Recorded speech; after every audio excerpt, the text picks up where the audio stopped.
Weapons down. That's an order, Commander Everett Kane growled, his voice carrying the weight of 20 years in war. The valley sank into a silence heavier than the gunfire that had bled them dry. Rifles dropped, hands rose, and with each breath hope drained away. For the SEALs, it felt like the end. But one woman didn't move. Talia Rourke, the quiet observer dismissed as irrelevant, fixed her gaze on the ridges as if seeing patterns no one else could read. Then she stood, calm and deliberate, and walked straight into the kill zone no SEAL had dared to cross. Seconds later, 5 shots cracked through the valley, and everything went quiet. Who was Talia Rourke? And why was the most dangerous person on the battlefield the one nobody had counted? The valley had no name on any official map, and yet for the 12 men trapped inside it, it would become unforgettable. Dust clung to their faces, their gear, even their lungs. Every breath tasted like rust and ash. Every heartbeat a reminder that the high ridges above were owned by the enemy. What was supposed to be a simple raid, an in-and-out mission to secure a hidden weapons cache, had turned into a death sentence. Commander Everett Kane crouched low behind a fractured wall, his jaw locked tight as he surveyed the broken line of his men. He had seen battlefields before, Fallujah, Helmand, Mosul, but this valley was different. It wasn't the scale of firepower against them, but the cold precision of it. Every attempt to move was cut down instantly. Whoever commanded those ridges wasn't just trying to kill them. They were studying them, anticipating. And for soldiers like Kane, that kind of enemy was the most terrifying. He looked to his left. Corman Hall pressed bloody dressings against Ferguson's shredded leg, whispering words of encouragement that sounded more like prayers. To his right, Dobkins stared blankly at the dirt, his ears still ringing from the last RPG blast. 2 men already gone, 2 more fading fast. Ammunition was running low. Radio calls had dissolved into static hours ago, and above it all, the sun dipped lower, casting the valley in the dull brass glow of a dying day. Kane swallowed hard. A commander's job was to carry the weight of hope, even when none existed.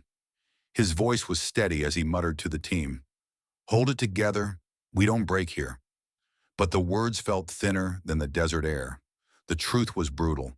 If extraction didn't come, if air support didn't break through, they wouldn't see another sunrise. And yet, amid the chaos, one figure remained strangely untouched by the despair. Her name was Talia Rourke. Officially, she was nothing more than an observer. Strategic terrain reconnaissance, Level 2 clearance. To the SEALs, that meant paperwork, not survival.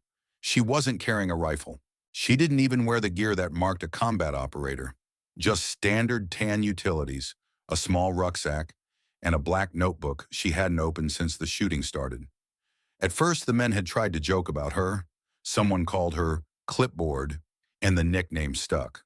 But as the hours bled on, no one was laughing anymore. She just sat 10 meters back from the line, calm, almost detached, watching the ridges as though they spoke a language only she could hear. Kane had glanced at her more than once, searching for fear in her eyes. But there was none. No panic, no questions, no wasted words, just a steady, unreadable focus that unsettled him more than the incoming fire. To the men she was irrelevant, a burden, maybe even a liability. To Kane she was an enigma. Why was she here? Who had decided that an observer should sit with his team on a mission that had turned into a slaughterhouse? And why, when everyone else seemed weighed down by dread, did she look like she was simply waiting?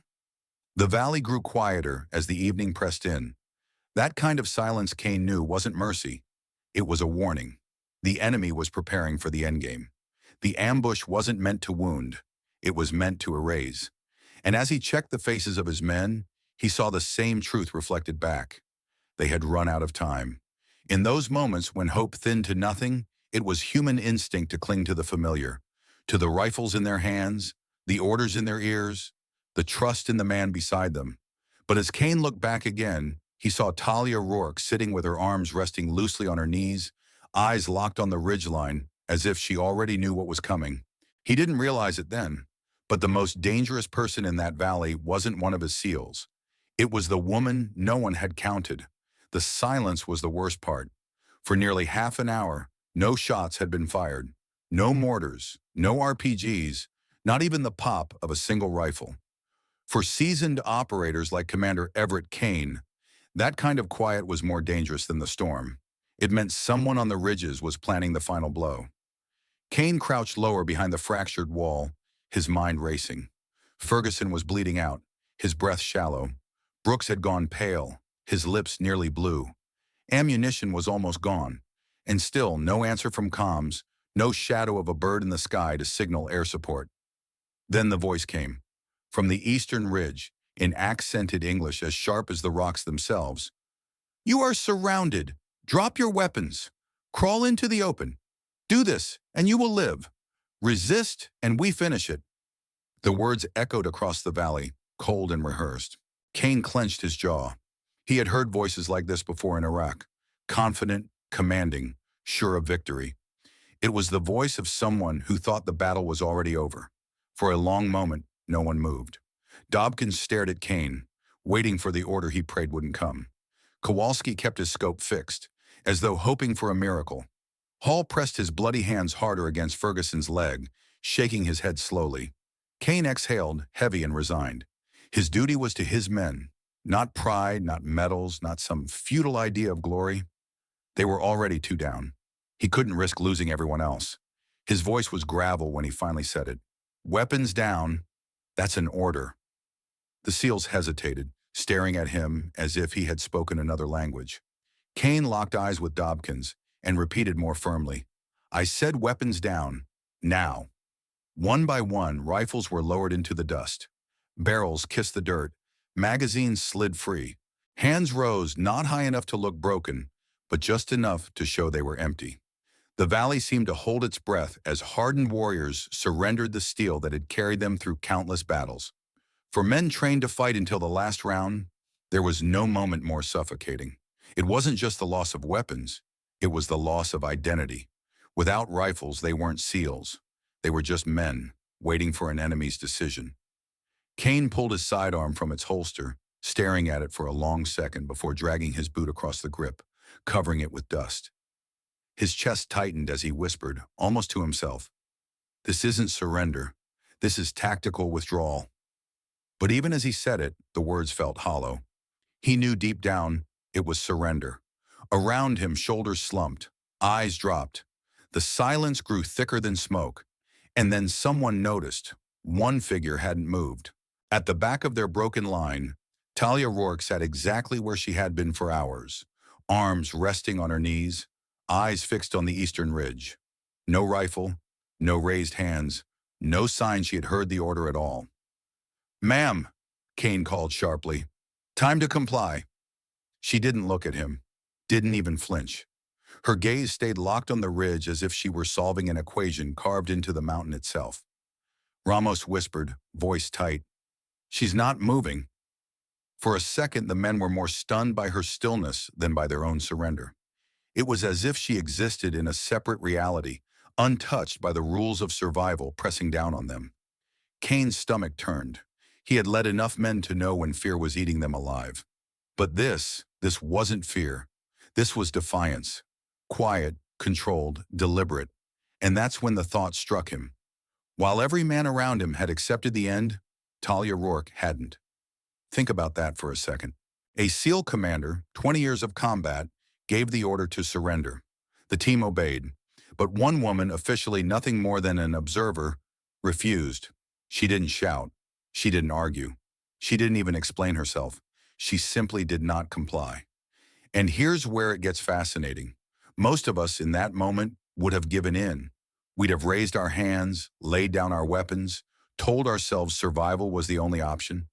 That's what makes this so powerful. Talia wasn't following survival instincts. She was following something else entirely. Maybe you've seen this in life too. In a crisis, most people fold. They follow the crowd. But once in a while, there's someone who doesn't. Someone who sees patterns no one else can read, who stays still when everyone else panics. Those people change the outcome. Kane didn't know it yet, but his order to surrender had just split the valley in two. On one side were the SEALs, weapons in the dirt, hope fading. On the other was Talia Rourke, silent, steady, her eyes still on the ridge. And the story of that night was no longer about a team that had given up. It was about the one person who hadn't. For a few seconds, no one understood what was happening. The rifles lay in the dirt. Hands were raised. The order had been given. The valley seemed to accept its grim conclusion. And then, against the weight of silence, Talia Rourke moved. At first it was subtle, a shift in posture, the slow uncoiling of her body as she rose from the ground. But in the eyes of hardened SEAL operators, it was nothing short of impossible. She was standing, calm, deliberate, as though the kill zone ahead wasn't a death trap, but simply a path she had already walked 1,000 times. Ramos blinked hard, his voice breaking the quiet. She's standing. Every head turned. SEALs who had spent years training not to look away from danger now found their eyes locked on her silhouette against the bleeding twilight. Even the enemy, hidden along the ridges, held their fire. It was as though both sides had been pulled into the same spell, waiting to see what this lone, unarmed woman would do. And then she began to walk, not toward cover, not toward the wounded, not even toward the relative safety of her own lines. She walked directly into the kill zone, that 30-meter stretch of barren earth every SEAL in the valley had already marked as suicide. Kane's heart slammed in his chest. He surged halfway to his feet before instinct forced him back down. His voice cut across the silence, desperate and sharp. "What the hell are you doing?" But she didn't answer. She didn't look back. Her pace was steady, her steps measured. Dust rose around her boots, catching the fading light as though the valley itself was illuminating her defiance. For the men, it was unbearable to watch. These were warriors who had seen friends torn apart in firefights, who knew exactly what bullets did to flesh and bone. To see someone walk casually into the space where every simulation said you die, it tore at their nerves in ways no RPG blast ever had. And still, no shots came. That was the strangest part. The enemy, disciplined and ruthless, had poured controlled fire onto this very stretch of ground hours earlier. But now, with a single woman strolling into their sights, they hesitated. Why? Shock? Confusion? Or perhaps something deeper, a recognition that this was not normal prey. Halfway across, Talia paused. Her head tilted slightly, as if listening to something invisible, measuring the wind, the echo of metal shifting against stone. Kane watched her closely, realization dawning like a slow, merciless sunrise. This wasn't recklessness. It was calculation. And there, in the dirt ahead, lay the answer, a dropped M4 rifle, dust-covered but intact. Without hesitation, Talia knelt. The movement was fluid, precise like muscle memory. She picked up the weapon and rose, bringing it into position with the ease of someone who had done it thousands of times. Not awkward, not clumsy, natural. Behind her, one of the SEALs whispered, "Jesus Christ." It might have been Kowalski. It might have been Kane himself. In that moment, the words belonged to everyone. The woman they had dismissed as a clipboard, an observer, a nobody, was now holding a rifle like it had always belonged in her hands. And here's where you need to picture it clearly. Imagine you're pinned down, your commander has just surrendered, and you've already made peace with the fact that this valley is your grave. Then someone who wasn't even supposed to matter stands up, walks straight into the kill zone, and picks up the weapon you dropped. Wouldn't your heart stop? Wouldn't you wonder if you were watching a ghost rather than a human being? This is why stories like this matter, because they remind us that courage doesn't always look like shouting or charging. Sometimes it looks like silence, a steady walk, a refusal to bow. Back in the valley, the air itself seemed to tighten. Talia shifted her stance, testing the rifle's weight, her eyes scanning the ridges with the kind of confidence only earned through countless unseen battles. She spoke then, not loudly but with words that cut through the distance. "You signaled surrender. I didn't." The line hung in the air like a verdict. The SEALs froze. The enemy froze. Commander Kane felt the ground tilt beneath him. This wasn't just defiance. It was the declaration of someone who operated by rules none of them understood. From that moment on, the balance of power in the valley shifted. Because when Talia Rourke stood up, she wasn't just a woman walking into danger. She was a storm, and every soldier on both sides knew instinctively that the battlefield no longer belonged to them. It belonged to her. Think about the weight of that moment. 12 trained SEALs on the brink of death, ordered to surrender by a commander they trusted. And it was the quiet observer, the one person no one expected, who rewrote the rules. This is where I ask you, the viewer, how often in life do we underestimate the quiet ones? How often do we assume silence means weakness, when in fact it might mean calculation? Because in that valley, silence wasn't helplessness. Silence was power. And Talia Rourke had just revealed it. Dust clung to the rifle like a second skin, its black frame half buried in the earth. To the SEALs, it was just a discarded weapon, an abandoned piece of steel left behind in surrender. But in the hands of Talia Rourke, it became something else entirely. Her movements were effortless. She didn't fumble, didn't hesitate. She racked the bolt, checked the chamber, and raised the rifle with the kind of familiarity that sent a chill through Commander Everett Kane. This wasn't an observer improvising in desperation. This was a professional reacquainting herself with an old friend.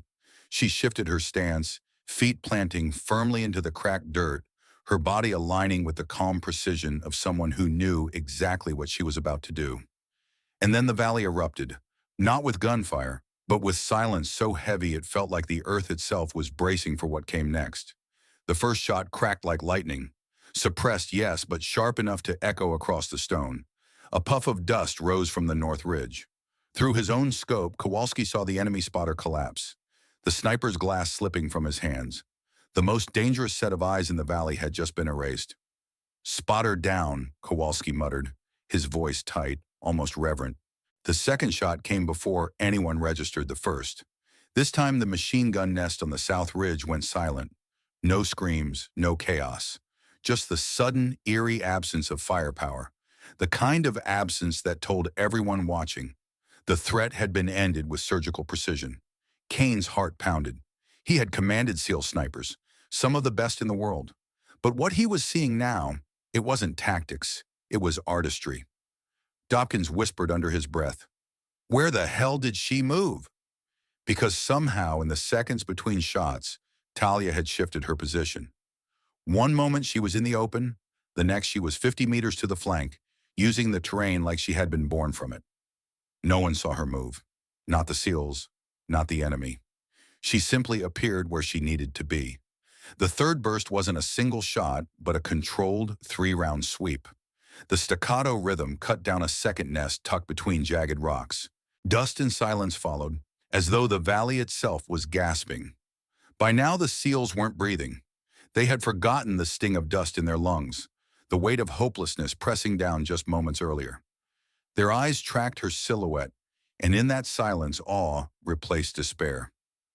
Then came the fourth sound, a low, deliberate thump, a grenade launcher, not reckless, not panicked, but perfectly placed. The round arced into a crevice where enemy fighters had clustered. The explosion was contained, precise. When the smoke cleared, nothing stirred. 5 targets, 4 engagements, under 90 seconds. The final shot wasn't loud. In fact, Kane almost missed it. A ricochet, angled deliberately off stone, struck an enemy sniper who thought himself hidden. The man toppled, his rifle clattering down the slope as rocks cascaded after him. It was the kind of shot you read about in stories but never believed until you saw it, and Kane had just seen it. 5 shots, Dobkins whispered. 5 kills. No misses. Kowalski's voice trembled. That wasn't tactics. That was a clinic. For a long, suspended moment, the valley was still. No return fire. No shouted commands in Dari. No scrambling silhouettes in the rocks. Just silence. Profound, absolute, terrifying in its finality. The balance of power had shifted. Minutes ago, the SEALs were prey, boxed in, bleeding out.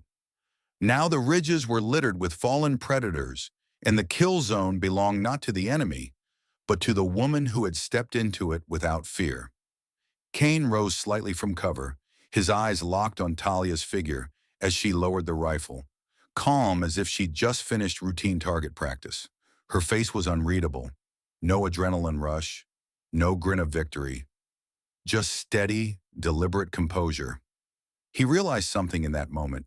She wasn't fighting to win. She was fighting to end it. And here's where I want you to stop and picture it. Less than 2 minutes ago, These SEALs believed they were finished. The commander himself had given the order to surrender. And then, 5 shots later, the battlefield was transformed. This isn't just about marksmanship.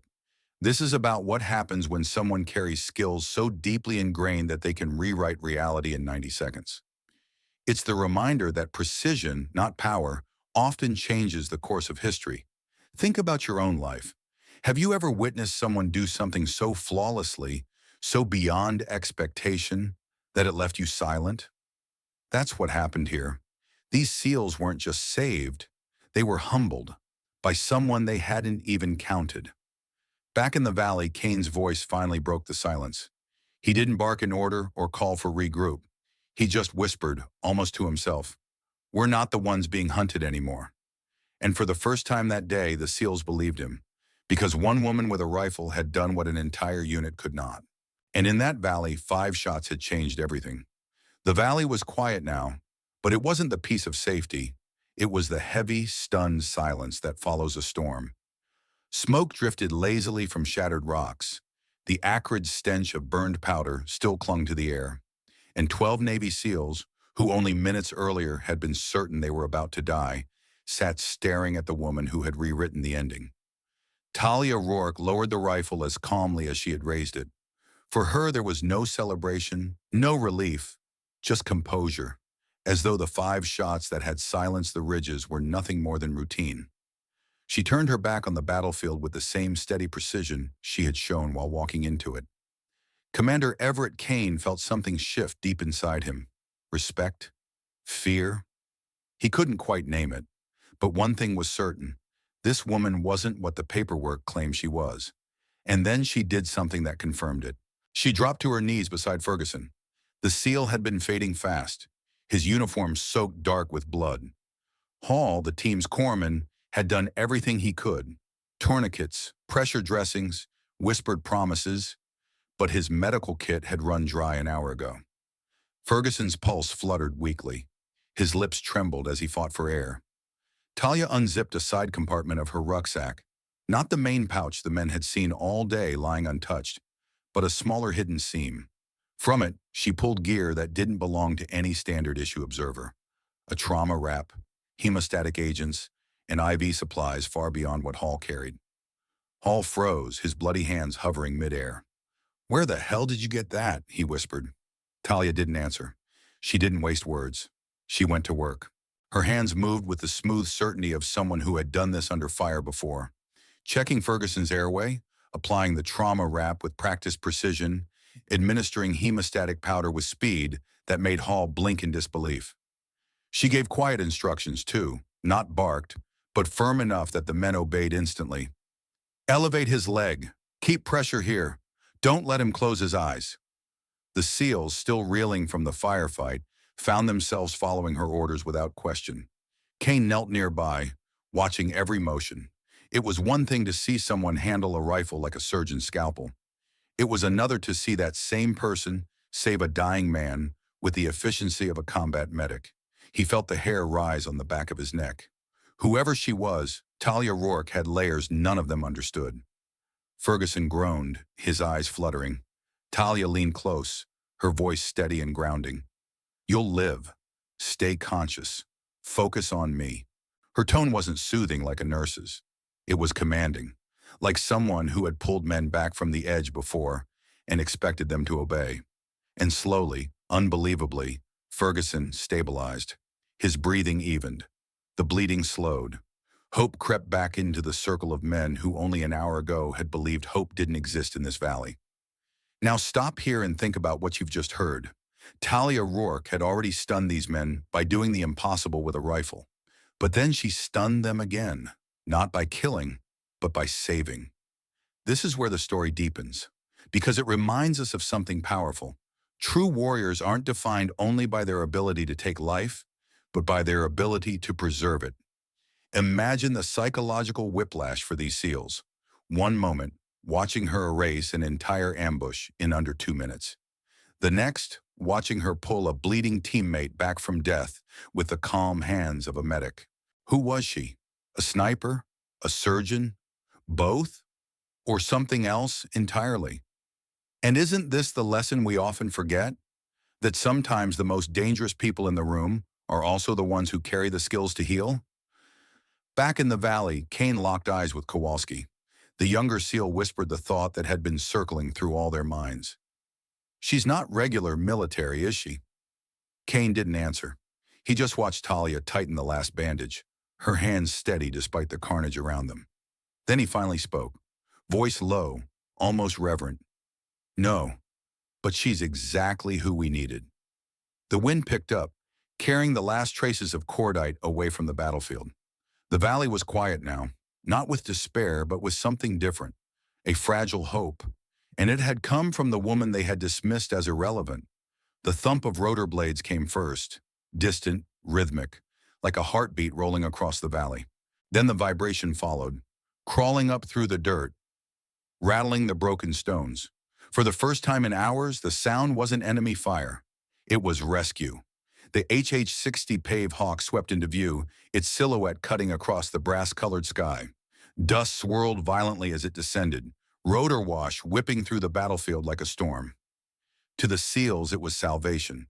To Commander Everett Kane, it was a reminder of just how close they had come to never hearing those blades. The team moved quickly, muscle memory guiding them. Wounded were lifted onto improvised stretchers. Weapons reclaimed from the dirt were checked and safed.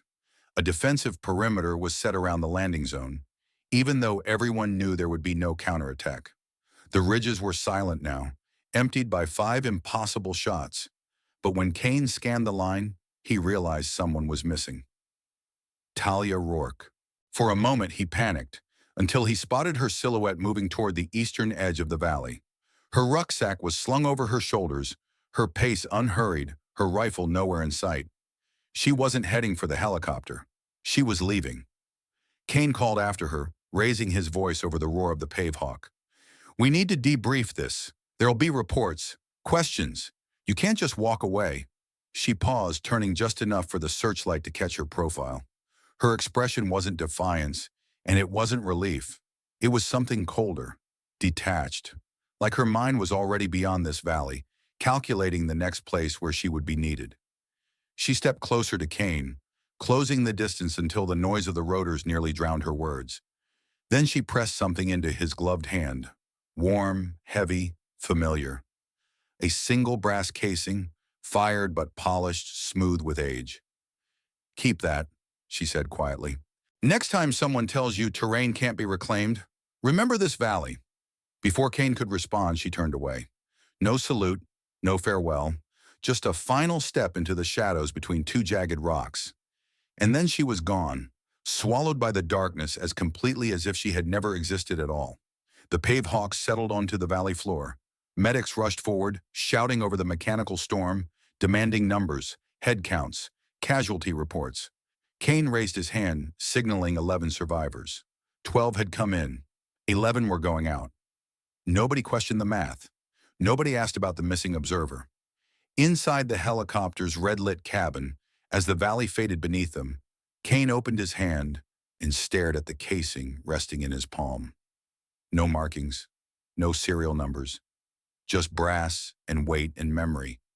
The memory of 5 shots that had saved his men. Think about this ending. She didn't stay for applause. She didn't give explanations. She didn't even wait for recognition. Talia Rourke left as silently as she had acted, because ghosts don't linger in the light. And maybe that's the lesson here. True power doesn't demand acknowledgement. True precision doesn't crave credit. Sometimes the greatest victories come from those who disappear before their names can ever be written down. The helicopter carried them back to safety, but Commander Everett Kane barely felt the vibration of the engines. His hand remained closed around the brass casing, the weight of it heavier than any metal he had ever earned. He thought of Talia Rourke, the quiet observer who was never on the roster, the woman dismissed as irrelevant until she had turned the battlefield upside down. She wasn't an analyst. She wasn't an observer. She was a ghost, a presence sent into the valley at the exact moment they needed her most, only to vanish once the job was done. Kane knew the after-action report would never capture what truly happened. It would speak of enemy contact, casualties, extraction, but it would never explain how an entire SEAL team walked out alive after surrendering.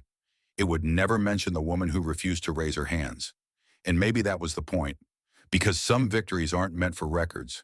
They live only in the memory of those who were there, in the weight of a single casing, in the silence that follows 5 impossible shots. In the end, Talia Rourke's story isn't only about a battlefield in a forgotten valley. It's about what happens when the person everyone overlooks steps forward at the most critical moment. And that lesson doesn't stay in Afghanistan. It belongs here in our daily lives. Think about the quiet people around us. The neighbor who always helps without asking for credit. The coworker who never speaks loudly but delivers when it matters most. The grandparent whose wisdom guides us when times are hard. In a world that rewards noise and showmanship, maybe the real strength still comes from those who don't demand the spotlight. For Americans today, that's a reminder worth holding on to. Our communities thrive not because of those who shout the loudest, but because of those who act with quiet precision, compassion, and courage when it counts. But here's the question I want to leave you with. Was Talia a symbol of hidden greatness, or was she a ghost? A reminder that there are forces among us who walk in silence, unseen but decisive. Do you believe such people exist today? Could you imagine someone like her sitting quietly in your own town, waiting for the moment to act? Drop your thoughts in the comments. I'd love to hear your perspective. And if this story gave you something to think about, please like this video, subscribe to the channel, and share it with someone who values untold stories. Thank you for staying with me until the end. And remember, sometimes the most dangerous or the most heroic person in the room is the one nobody counted.